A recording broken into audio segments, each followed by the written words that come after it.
에스겔서 35장 말씀을 읽는 새벽입니다. 우리가 어제 에스겔서 34장의 내용 그리고 또 내일 읽게 되는 에스겔서 36장 이 사이에 이 35장의 내용이 있는데 오늘 우리가 읽은 말씀에서는 대적자의 대표로서 소개되고 있는 이 에돔 나라에 대한 이 심판 예언이 소개가 됩니다. 반면에 이 34장의 내용, 특별히 후반부 34장 25절부터 마지막 절까지 에서는 하나님 백성들에 대하여 하나님께서 화평의 언약을 세우겠다 하는 말씀이 주어지면서 하나님 백성들이 비록 당시의 현실은 패망을 당해서 모든 게 다 끝난 것처럼 보이지만 하나님은 때가 되면 그 백성들을 다시 구원하고 회복하신다 하는 예언의 말씀을 주셨습니다. 그리고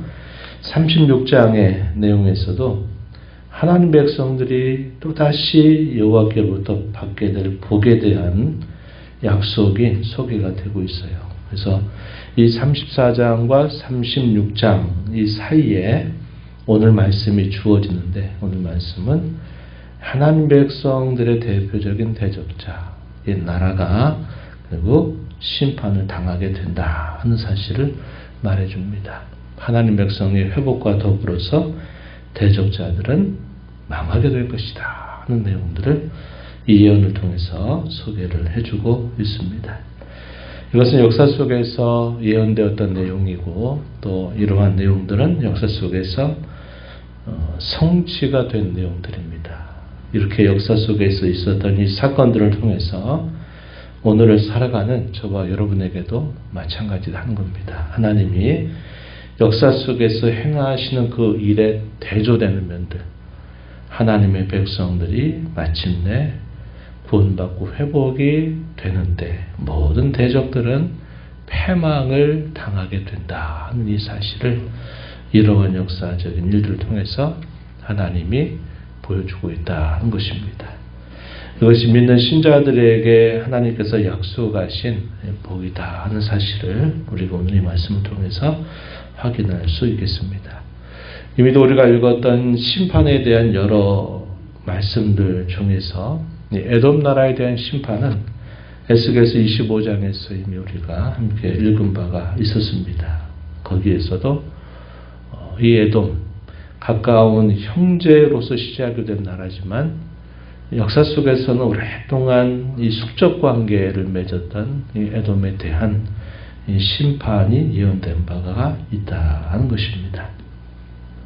말씀드린 것처럼 여기서 소개되고 있는 에돔은 결국 이스라엘 백성들에 대하여 오랜 숙적 관계를 가지고 있고 특별히 이스라엘 나라가 역사 속에서 오점을 당하게 되는 것을 기뻐해서 오히려 하나님의 백성들이 이런 기회에 망하라 하는 것을 원하고 바랐던 그런 민족이었음을 우리가 본문을 통해서 확인할 수 있겠습니다. 그 심판의 이유에 관하여서는 우리가 여러 가지로 오늘 말씀 속에서 살펴볼 수 있겠는데 본문 5절 가서 한번 보시면은 이렇게 표현됩니다. 내가 옛날부터 하늘 품고 이스라엘 족속의 환난 때 곧 죄악의 마지막 때 칼의 위력에 그들을 넘겼도다. 하나님 백성들이 역사 속에서 아픔과 진통을 겪게 될 때 그들이 오히려 그 패망을 부추기는 일에 함께했다 하는 사실을 말해줍니다. 하나님 백성들의 패망을 바라고 즐거워했던 그들의 모습에 대해서 하나님이 그들의 죄를 심판하실 것을 말씀하고 있는 것입니다. 또 11절로 가서 보시면은 또 이렇게 표현했어요. 그러므로 주 여호와의 말씀이니라 내가 나의 삶을 두고 맹세한다. 내가 그들을 미워하여 노하며 질투한 대로 내가 내게 행할 것이다. 너를 심판할 때 그들이 나를 알게 하리라. 여기서 그들이 나를 알게 하리라. 여기서 말하는 그들은 하나님의 택하신 백성들을 말합니다. 하나님 백성들이 결국은 자신들은 회복이 되는 반면에 자신들을 미워했던 대적들은 하나님이 이렇게 심판하시는구나 하는 사실을 통해서 여호와가 하나님이신 줄을 알게 될 것이다. 이렇게 표현을 했습니다. 미워하고 노하며 질투했다. 이렇게 표현했고 또 12절에서도 이렇게 표현했습니다. 이스라엘 산들을 향하여서 내가 이렇게 말했다. 저 산들이 황폐하였으므로 우리에게 넘겨주어서 삼키게 되었다. 하나님 백성들에 대하여 욕하고 했던 것을 여호와께서 다 들으셨다. 이렇게 표현합니다. 또 13절 가서 보면 여호와를 대적해서 입으로 자랑하고 또 그렇게 말한 것에 대해서 여호와께서 역시 들으셨다 하는 사실을 말합니다. 하나님이 역사 속에서 범하는 그런 죄들에 대해서 그때그때 심판하시지 않지만 그 심판에 당할 모든 이유들은 하나님이 하나하나 다 기억하고 계시다는 사실을 통해서 하나님이 그의 정하신 때 결국 그 모든 죄값을 치르게 하실 것을 말씀을 해주시게 됩니다. 이런 에돔 나라에 대한 허망한 기대, 이 이스라엘이 드디어 망했구나 하는 것을 기뻐하면서 그들이 가졌던 모든 기대들은 결국은 다 허망한 것에 지나지 않게 될 것을 말해주고 있습니다. 그것에 대해서 오늘 우리가 읽은 본문 10절 또 12절에서도 그 내용들을 우리가 확인할 수 있습니다. 하나님께서 자기 백성들은 아무리 역사 속에서 많은 진통과 어려움을 겪는다 할지라도 하나님은 그것이 하나의 과정이지 궁극적인 끝이 아님을 분명하게 보이실 것을 통해서 하나님은 자기 백성들을 끝까지 돌보실 것을 말씀해 주고 계신 것입니다. 반면에 이 에돔에 대한 여러 제목들에 따라서 하나님께서 내가 너희의 대적자가 될 것이다. 너는 황무지가 될 것이고 공포의 대상이 되게 할 것이다. 이렇게 하나님이 심판을 예고하십니다. 3절 가서 보시면은 주 여호와께서 이같이 말씀하시되 세일사나 에돔을 표현하는 상징적인 표현입니다. 내가 너를 대적하여 내 손을 내 위에 펴서 내가 황무지와 공포의 대상이 되게 할 것이다. 4절에 이어서 보면 내 성읍들을 무너뜨리고 내가 황폐하게 될 것이다. 이렇게 말씀하십니다. 놀라움과 황무지가 되게 할 것이고 그 위에 왕래하는 사람들을 다 끊어버릴 것이다. 이렇게 또 말씀합니다. 7절에서 그렇게 표현해요. 그리고서 그 죽임 당한 자를 여러 산에 다 채울 것이다. 너를 영원히 황폐하게 할 것이다. 다시 말해서 더 이상 회복이 되지 못하는 심판이 너에게 따르게 될 것에 대해서 하나님이 말씀하고 계시다는 겁니다. 하나님께서 이런 일들을 통해서 결국은 하나님은 자기 백성들을 사랑하시고 그 백성들의 편을 들어주시는 반면에 그 백성들을 미워하고 시기하고 욕하는 모든 자들은 하나님이 결국 심판하신다 하는 사실을 분명하게 보여주십니다.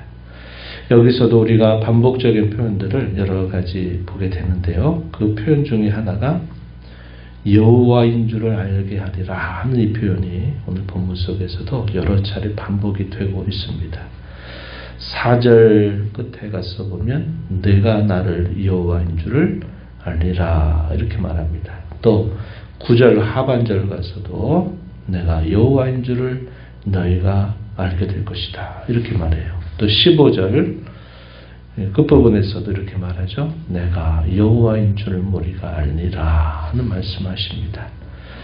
하나님은 대적자들에 대한 심판을 통해서도 하나님이 여호와이신 줄을 알게 할 것이고 자기 백성들을 위하고 그 백성들을 편들어 주시는 것을 눈에 보게 하시는 일을 통해서도 역시 자기 백성들에게 내가 여호와인 줄을 알게 할 것이다. 이렇게 말씀합니다. 이것은 에스겔서에서 계속적으로 반복적으로 표현되고 있는 말씀임을 우리가 확인하는 부분이죠. 하나님이 하나님이신 줄을 알게 할 것이다. 이 사실을 대적자들에게도 그렇게, 또 하나님 백성들에게도 그렇게 하시겠다. 이렇게 말씀을 하시는 겁니다.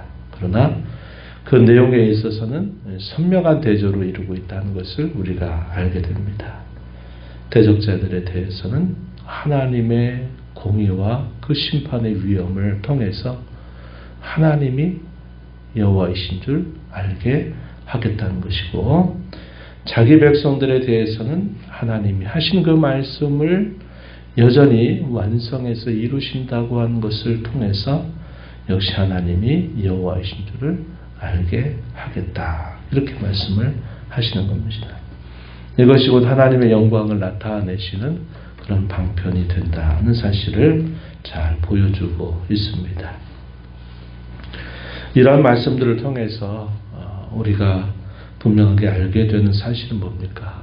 우리가 살고 있는 우리의 삶의 궁극적인 미래에 있어서 하나님은 우리들을 이렇게 편들어 주셔서 우리에게 약속하신 이 구원과 회복의 은혜를 베풀어 주실 것을 말씀하시는 것이고, 또 성도된 이들을 미워하고 시기하고 질투하고 욕하는 모든 대적들에 관하여서는 하나님이 마침내 그들의 모든 죄를 따라서 심판하신다는 사실을 보여주고 있습니다. 우리가 지금 살고 있는 이 시대 속에서는 이 모든 것들이 역전되는 것처럼 보입니다. 역전되는 것처럼 보여요.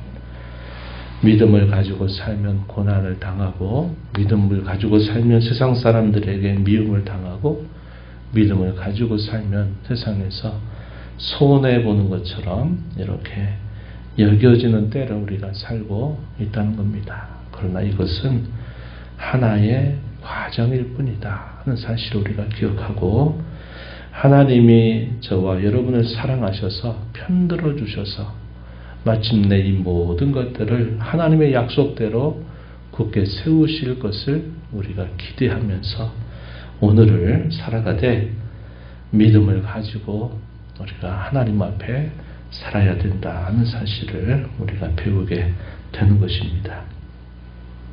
이러한 약속을 저와 여러분은 하나님께로부터 받은 자들임을 기억하면서 오늘의 여러 어려움들을 믿음으로 잘 극복해야 되겠고, 하나님께서 저와 여러분에게 주신 이 성도라고 하는 이 존귀한 신분을 감사하게 여기고 귀하게 여기면서 그분과 함께 매일매일 동행하며 살아가는 삶이 우리에게 요구되고 있는 하나님의 뜻이다. 이것을 배우게 됩니다.